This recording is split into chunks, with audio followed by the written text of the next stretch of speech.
All three of these are drone occurrences from British Columbia.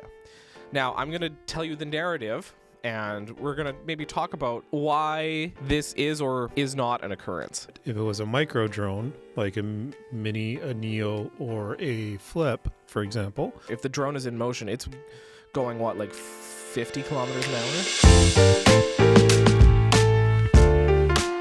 Welcome back to the Coastal Drone Podcast. I'm Ian, and as always, I've got with me Finn, the real star of the show, who does all the hard work, and I just sit here and look pretty. Today, we're diving into Cadors, Canada's civil aviation daily occurrence reports, and what they mean for drone pilots. So from close calls to enforcement actions, these reports tell us what not to do and how to stay on the right side of drone regulations. So we're going to get into it right now. Morning, Ian. Good morning. So, I have selected a couple of Cadors from the Cadors list. Now, if you just Google Cadors list, you can find a list of Cadors. Now, first off, for those who maybe are confused at what a Cador is, what is a Cador, Ian? What is a Cador? What is a Cador? As I mentioned in our illustriously and beautifully written by totally AI title, Cadors is Canada's civil aviation daily occurrence reports. It's kind of the naughty list of any kind of reportable occurrence. I'm actually going to push back on that. It is not necessarily the naughty list. It's an information sharing list. It is an information sharing list. Now, if you start looking through Cadors, you'll start to notice something. Not every Cador involves fault. Cadors are just a list of any time that there is an abnormal operation. Mm-hmm. If you start to look through Cadors, you can look up Cadors for some place like Vancouver International or Toronto Pearson. If you start to look at these Cadors, what you'll see is that many Cadors are for abnormal operations like close contact with a bird or wake turbulence experienced by an aircraft. So if a big aircraft is landing and then there's another aircraft behind them, if they start to experience wake turbulence and maybe have to go around, that becomes a Cador. Cadors do not necessarily indicate fault, and this is kind of one of the things that I want to convey over the course of today. The Cador does not necessarily mean that someone is at fault, but what it does mean is that something has happened. Yeah, there's been an occurrence. There's been an occurrence, or someone has reported something, even if that thing is not an occurrence. Yeah. But if, like, for example, if someone calls the FIC, the Flight Information Center, or they call a control tower or a controlling agency and report something, that becomes a Cador. So I've found three Cadors that I would like to talk about with you, Ian. Starting off, so I have pulled all of these from the Cadors reporting the list of Cadors. The National Query. Which is searchable. It's a public searchable database. So you can go there at any time. There's a couple different keywords, obviously, you'd want to use, like drone or RPAS. Yeah, so the two keywords I used were British Columbia and unmanned aircraft. Okay. So these are all all three of these are drone occurrences from British Columbia. Now, I'm going to tell you the narrative, and we're going to maybe talk about why this is or is not an occurrence. So, from the 15th of November 2024, the Vancouver Area Control Center (ACC) was informed of a drone operation up to 300 feet at Kensington Avenue and Highway 1 in Burnaby. So this is an intersection in Metro Vancouver. So, often, if aircraft are coming in for landing or other pilots see drone operations, sometimes they call and report drone operations in a certain area. Now, there should be two things, Ian, that pique your interest about this narrative. What's the first thing that piques your interest? There's two things about this narrative. Why are they talking to ACC? There are three things. You're right. Why are they talking to ACC? That is ACC. Okay, so Area Control Center is 12,500 feet and up, and potentially the Class C at 3,000 feet and up. Yes, this is for IFR traffic. Yeah, it's pretty high up. It's for the Area Control Center are the people controlling Air Canada, WestJet, and Flair as they fly in and out of Vancouver International. Mm-hmm. The top of the layer cake. Yes. The second one. It's not it's not controlled airspace there. As far That's as I'm right. looking at Google Maps right now, Kensington Avenue is like the Burnaby Narrows, Burnaby Lake area. We'll bring up the airspace on the next Okay, slide. okay. But there's one other thing should be noteworthy for you. So you mentioned the location. Anything else about this operation? Well, okay, so 300 feet's a non-issue to me. 300 feet is within the legal limits of drone operations. Yeah. So So this is just a drone sighting. So We this is saw a drone. this is a drone sighting, and this is the area. So this is this north-south road here. This is Kensington Avenue, and then this is Highway 1. So near Deer Lake, which is a park. So near this area. The question is, why is this news? The question is, why is this a Cador? Well, I have spoken to air traffic controllers about this before, off the record, of course, and they have told me that as soon as someone makes the call, it has to be a Cador. Even if that person is completely out to lunch, they don't know anything about anything, they don't know if it's illegal. As soon as the person makes a call to ACC, it has to be a Cador because someone... What are the parameters for that? Like, if I call them and say that the tower's out of coffee, they sound really grumpy. I don't know if that becomes a Cador, but because this is aviation related, they told me that if someone reports a drone sighting, it has to be a Cador, even if that drone sighting is not necessarily an illegal operation. Okay. So basically it bears investigate. Well, so then someone has to decide whether or not it bears investigation. That's right. Okay. So you saw a drone at 300 feet, up to 300 feet in Class G airspace over a highway. Over a highway. I bet you I know exactly. What was the date? Can you go back? This was November 15th. Oh, okay. I was going to say if it was last year, there was like a Matrice style drone that was patrolling the pipeline project looking for any, like as they were doing all the digging and whatnot, they're looking for gas leaks. Yes. So that's probably, this could have been the same thing, a construction progress drone or something, because someone saw this thing over an intersection. It was probably a construction, like at 300 feet for someone to see it, first off, bigger than, I don't know. But I could rabbit hole this quite a lot, so let's keep going. So this is one style of Cador. I'm going to present now a similar one, but there's maybe a little bit, maybe a couple other, or this one could be more of an issue. Okay. So this is from the Boundary Bay Airport. From January 24th, 2025, report received of 2 drones being operated in a school field approximately 2 nautical miles west of the threshold of runway 07, altitude unknown. Delta Police notified and minimal impact on operation. This aircraft event is classified as an unauthorized entry into controlled airspace. Okay, yeah. I was going to say, like, Boundary Bay has Class C airspace right Class to the surface. C airspace to the surface. 2 drones being operated in a school field approximately 2 miles west of the threshold. So, yeah, that makes sense. Yes. No altitude. Delta Police were notified. So, who was called? The tower? This would have most likely been reported by an aircraft on final for 07. Hey, Ben, do you mind if you just move your mic just away, just a little? We're just getting, thanks. Yeah, this most likely would have been an aircraft on final reporting this. Now, I found the school field. This is the school field, and then there's runway 07. So 3.3 kilometers is 2 nautical miles. So there's a school field near Delta City Hall, about 2 nautical miles from the threshold of runway 07. Okay. No altitude information. No altitude information. So that's the important thing. So this is what makes this, for me, is this actually a controlled airspace incursion or not? Because isn't it? this area... Oh, well, it is a controlled airspace incursion if they didn't have nav drone approval. If they didn't have nav drone approval. Now, there's not necessarily a way for the tower to know if they have nav drone approval. But this area, up to 200 feet AGL, is Auto approval. auto approval. Yeah. So what this means is if you have an advanced pilot certificate and the drone you're flying is over 250 grams and it has a safety assurance declaration to fly in controlled airspace, you get automatically approved up to 200 feet to fly a drone. So you can fly from 0 to 200 feet above the ground in that controlled airspace as long as you do it within the time frame of your approval. Now, this is assuming that the drone is over 250 grams. That's the next part of this thing is if it was a micro drone, like a mini, a Neo, or a Flip, for example, you don't need to have a pilot certificate, and you do not need to use NavDrone to get approval to fly in that area.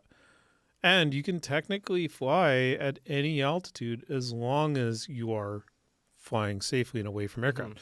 Now, here's a good case of where the don't be stupid rule can have some legs and real, like, Yes. black and white. We'll go back to the image of the airport. And Yeah, its well, relation. and actually I was going to say the grid's also a good one, because my point is if you fly a micro drone in a grid zone above the automatic approval altitude, if I were on the prosecuting side, I would use that as a tool to say there were barriers that said you should not fly above because it's been considered that the risk is too high to fly a drone above that without some sort of secondary approval. Yes. Right. So that's where 900.06 becomes, are you negligent? It's such a broad stroke or a broad spectrum that you can use. But if I were intent on punishing someone, that's where I would probably start. Yes. And then the other factor about this is a school field, so most likely these people this is most likely not a commercial operation. Yeah, it's probably some people out messing around with micro drones. Like, it's very likely. Yes. But can you see a micro drone from the air in a Cessna at final approach altitude? Hold that thought, Ian. So, I was thinking about this, and I'm like, I am wondering how the people saw this. Now, this is a school field, so there is more contrast. This is a photo of Ian flying a helicopter. I have hidden a DJI Mini somewhere in this photo.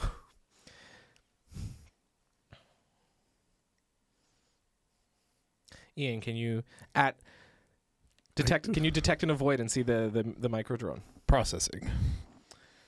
You're too late because we were going about 100 knots at this, or maybe 70 knots at this point. So, yeah, and we're down at like final approach at 200 feet or something, right? We're not on final approach. We're at about 1,000 feet here. Oh, okay. I was looking for the runway. I thought that's right in front of us there. Runway is right there. So anyway, yeah, we were low level. Yes. Right. And well, because the airport elevation there's 300 feet, so we're 700 feet above the ground right now. Sure, I'll take your word for it. The pixels are very low res, so I can't tell. Anyway, yeah, I have no idea where the drone is. Where's the drone? It's in there. Hidden in the trees. Yeah, so impossible. Impossible to see. Yeah. And that is the crux of it. Like, all that visibility, and like a R44 is way better visibility than a Cessna does. Yeah, because in a Cessna, your field of view ends around there. Like the horizon. Basically, yeah. Well, because we've got a propeller sitting there. And an engine. And an engine. And a dash and everything else. Yeah. So you're saying the report was made by the aircraft. We don't know. But if it was made by the aircraft, it has to be a big drone. Like, that's... Yes. It could be kites. It could be a kite or a weather balloon or a model rocket. Or yeah. So it goes back to the narrative that, yeah, we have to report everything that we see or hear about. Mm-hmm. Okay. So this is... Are we trivializing this? We're not trivializing all Cadors. Right. But it kind of feels like this, and this is something that we should probably... It's a bit of a growing elephant in the corner of the room there. Yeah, the point of this was I wanted people to know that if you check the Cadors and you see a drone operation and you think it was you, it doesn't necessarily mean you have done something wrong or done something illegal. Right. And that's what I wanted to that's what I wanted to get at. Now, we are not trivializing Cadors, and our third Cador is a more serious Cador. This Cador was so serious it required a TSB report. This incident was reported to the TSB. This incident was reported to the TSB because it involved a serious injury. The BC Ministry of Forests was conducting fire management operations 7 miles northwest of Kamloops with an Autel Evo 2 Enterprise V2, with an operator and a visual observer. The RPAS was being recovered using hand catches rather than landing on a surface. After landing in the visual observer's hand, the RPAS operator shut down the RPS, or the RPAS, During shutdown, the RPAS spun and the rotor struck the visual observer's hand, causing a serious injury. The RPAS sustained minor damage. Ouch. Ouch. Those So things, lacerations. yes. If something is considered a serious injury, that's a serious laceration. And Yeah, they probably cut through the hand. yeah, and the props on the Evo are not small. They're similar size to the Mavic 3. Oh yeah, propellers. no, it's they're big propellers. I know like some of our audience out there like, hi Matt, you're the I don't want to trivialize the process of hand catching and hand launching a drone. It is something that you need to be careful and serious about when you're doing it. I know there's now a thumbnail of me on CBC showing how to do it, and it wasn't reckless. Like the frustrating thing was I didn't get any real talking piece in that video, but I did tell them like this is how you safely do it, and this is why you'd want to do it, and I recognize that this would probably get some views on the video having that in the sequence, but I've also been flying drones now for 10 years and I take it seriously, and it's no different than trying to catch a flying knife, right? Mhm. You have to be serious about it. Yes, I have taught people how to hand catch and hand launch, and it has on multiple occasions almost ended in Blood. a serious laceration. Yeah. You have to, there's a reason to do it. Operating from boats, operating from a moving platform, operating from an area where it's unsafe to land the drone otherwise, then do it.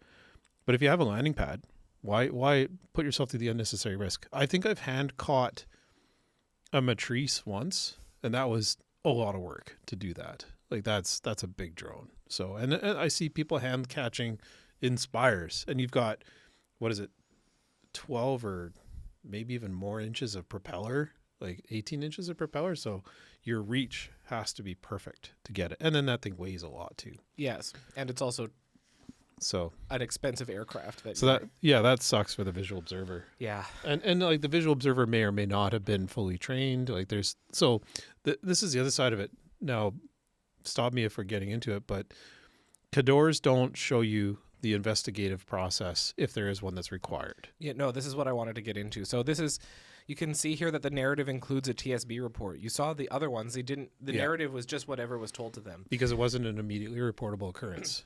That's right, but because if you're studying for the flight review, you know that someone is seriously injured, requires a report to the TSB, full stop.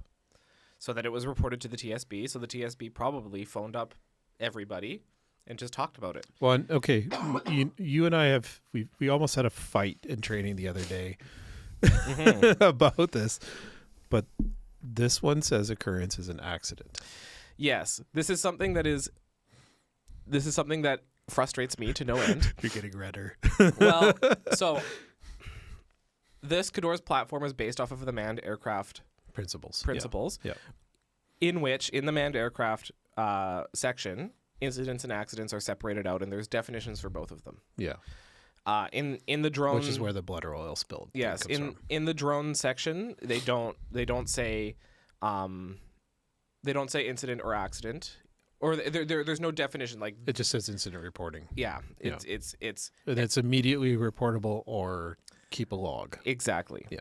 And the thing that kind of annoys me about it is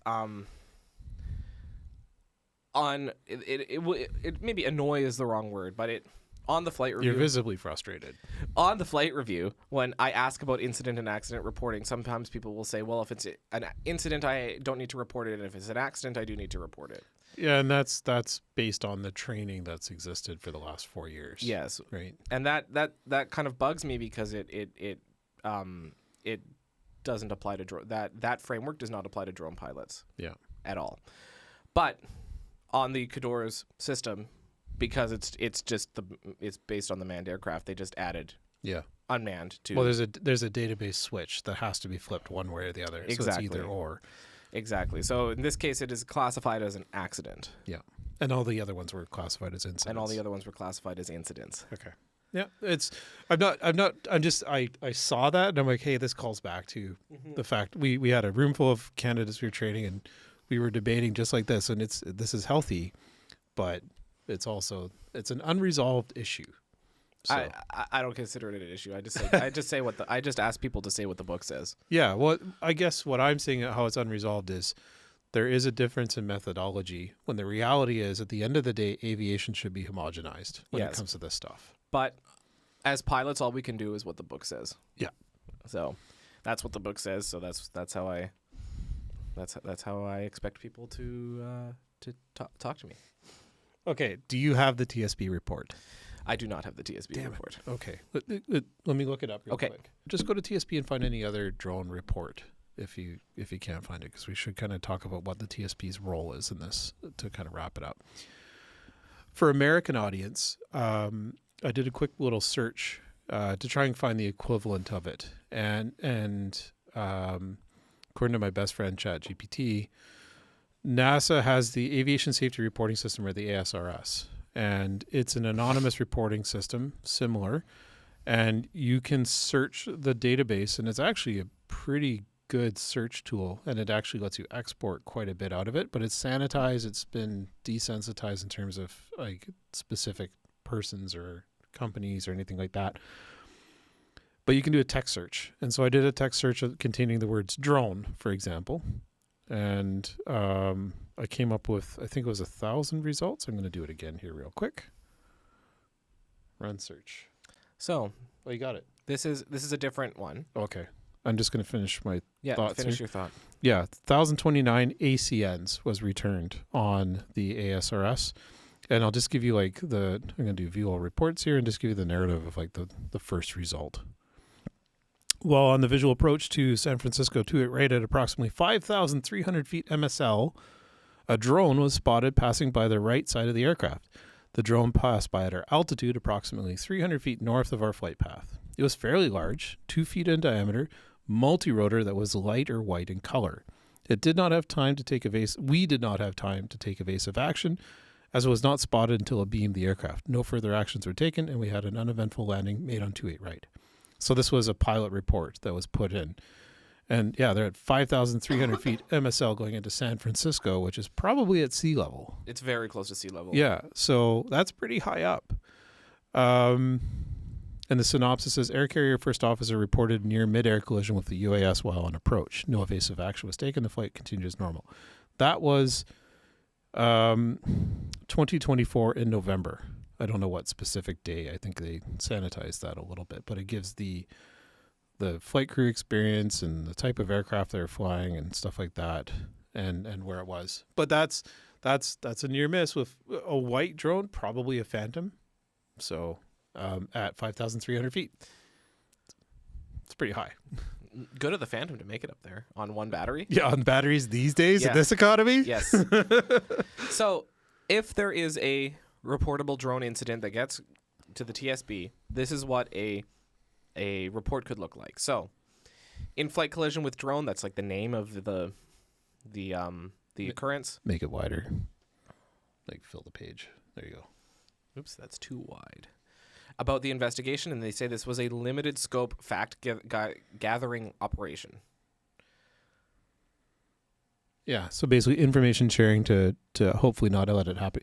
So what's the purpose of aviation incident accident investigation? It is not the function of the board to assign fault or determine civil or criminal liability.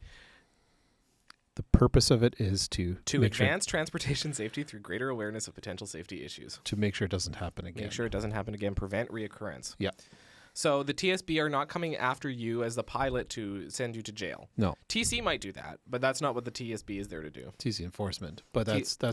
many steps down the list. So that's many steps down the list. So in something like this, it gives the history of the flight. So this was a King Air operating by this company on instrument flight rules from an airport in Quebec to another airport in Quebec with 2 pilots and 6 passengers. And then as the aircraft approached CYQB, the aircraft was cleared for the visual approach, runway 24. On the final approach, the flight crew observed a drone about the size of a dinner plate in front of the left wing. The pilot had no time to take evasive action. The impact was unavoidable, and the drone disintegrated. Also, it did hit. Yes. And then it tells you the time and the altitude and the approximate area. 2,000 feet above sea level and 7 miles See. away from the fixed point. About 2,100 feet above the ground. Yeah, so still pretty high So up. pretty high. 5 times the allowed limit, basically. Yes. The crew declared it, 5 times the allowed limit for drones over 250 grams. Do we know yet what this was? No, because the drone disintegrated. But it was about the size of a dinner plate. So depending on your dinner plate size, it could have been a micro, could have been a larger aircraft. Remind me to talk about drone size and impact on the Canada Air in this podcast before we end this. Oh, yeah, because there's a lot of conspiracy theories about that one. Yeah, I want to talk about it real quick. Okay. The crew not yet. The crew declared an emergency and landed without further incident. And then they give the weather conditions and the damage to the aircraft. You can see there's the point of this image is unusable on my screen as well, so don't worry too much about it. I can see lots of pixels, but I can tell first off that plane has boots, and we're going to talk about that in a bit. Yeah, it hit the de-icing boot. Yeah. Okay. And then, so it said it was in Class C controlled airspace, and then this airport. So they did go through all of the. They talk about the rules. What happened? Yes. Yeah. Transport Canada categorizes drones according to their use, recreational purposes, and non-recreational purposes. This was in 2017, so this was before the new rules set. Right. Yeah. So, actually, 2017 rules may have allowed this flight. Yes. Yeah. Maybe not at that altitude, though.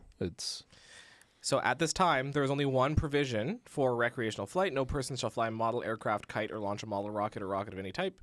Blah, blah, blah, basically what Cars 906 it's the same now. one, yeah. Yeah. Yes, and then for because this was before 2019, so non-recreational purposes must require an SFOC for an operation. Yeah. And then they give some highlights, amendments, and then, so this is what a full report looks like. So the interesting thing that would have probably come out of this would have been a recommendation for better regulations. Yes, and then 2 years later, we get better regulations. Yeah, October 12th, 2017. Yeah. So this is an example of what a TSB report looks like. Yeah, and they're looking at contributing factors, right? Well, Yes. one of the contributing factors could have been lack of education, lack of enforcement, lack of regulations to allow for enforcement, and general root cause was probably something to do with education of the pilot operator.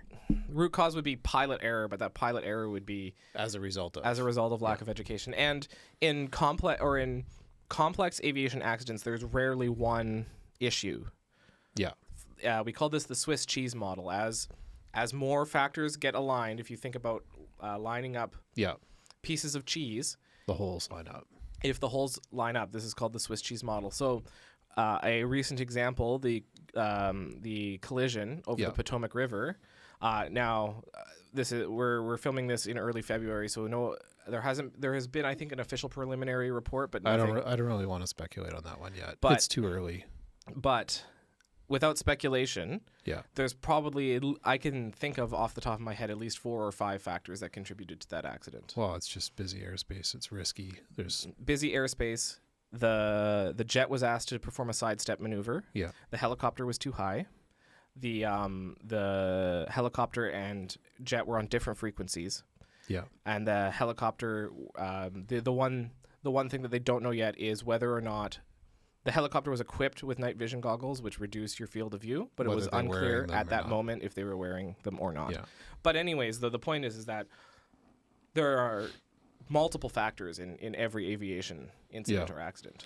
So let's talk about the California fire. Yes. Maybe bring up a picture of the wing again. So facts are that the plane experienced an impact and that a drone was recovered from the plane. And it happened to be a DJI Mini 3 Pro, the drone that is 250 grams or less. Enough pieces of it were recovered. And my understanding is it was recovered from inside the wing box, right? I don't know if that's explicitly stated. I don't know if that's double confirmed. Yeah, so we haven't really gone out and said, it was pulled from the wing, but that's the only logical, the thing was flying around in the middle of there. Where else would it be if they didn't recover it from inside the wing box because of the way the impact on the screen when you get it. So this drone punched a hole in the leading edge, or the leading edge of the wing. Yes. So Canadair 215, 415, these planes are meant to fly in the summer. They're meant to fly in firefighting operation. I mentioned earlier that other plane the impact that did minimal damage had boots. Yes. This plane does not have boots. Boots are, if a plane catches ice, they're rubber membranes on the front leading edge of the wing that expand and contract in order to break the ice off that forms on the leading edge of the wing. Yes. Right? So they're flexible, but they're also quite thick. And they're energy dissipating because they're rubber. So if you have a point of impact on energy, it's going to dissipate that energy and allow it to spread out over the surface. And unless it's like a piercing knife or something, there's very little chance that it's going to punch through the wing, right? You can't really tell, but the thickness of the skin on the leading edge of the Canadair is probably less than a 32nd of an inch. Here's a quick rundown on how these types of aircraft are constructed. So the wing will be, so you can see the rivets there. The wing will be a frame, and they will stretch steel or some sort of other material. But in this case, this is an older airplane, so it's most likely going to be some sort of steel. That's not aluminum?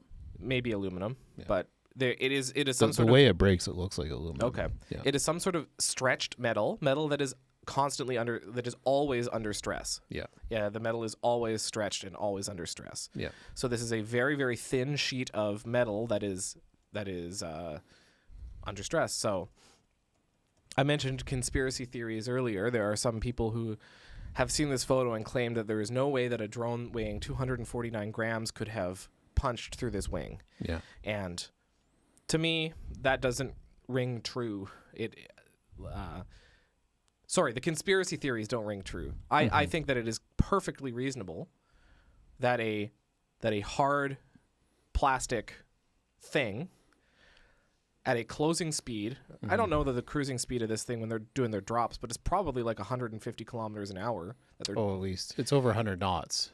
Yeah, so they're because like the stall speed fully loaded on this thing would be well over 100 knots. Yeah, so they're doing these drops traveling over 150 kilometers an hour. If the drone is in motion, it's going like 50 kilometers an hour. But it's also let's just say in reality it's hovering, because most of the time people are operating drones are hovering or moving at less than 20 kilometers an hour. Even still, we're talking about a very high rate of speed. Yeah, and it's a hard plastic thing. So like one of the things that people say is, well, in instances of bird strikes, birds don't punch through wings, which is true. Mm-hmm.